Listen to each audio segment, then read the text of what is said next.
Hi, today I'm reviewing OPPO Reno 10 and I'll show you how to install iPhone keyboard on this device. So we should first open the Play Store app and in the search bar we should enter the green Apple keyboard. And now we should get this application, so just tap the install button and wait a couple of seconds. After that, just tap the open button to open the app, click to enable in settings and near green Apple keyboard, click on the switcher, tap to activate and go back, tap to switch input methods and switch the keyboard to green Apple keyboard. Best devices for. Now we should just skip the videos here, so we should just wait a couple of seconds. Tap to skip ad, and now process is finished, so let's just check the new device keyboard.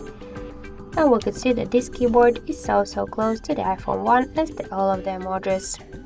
So that's it, thank you for watching, and if you like this video, leave thumbs up and subscribe.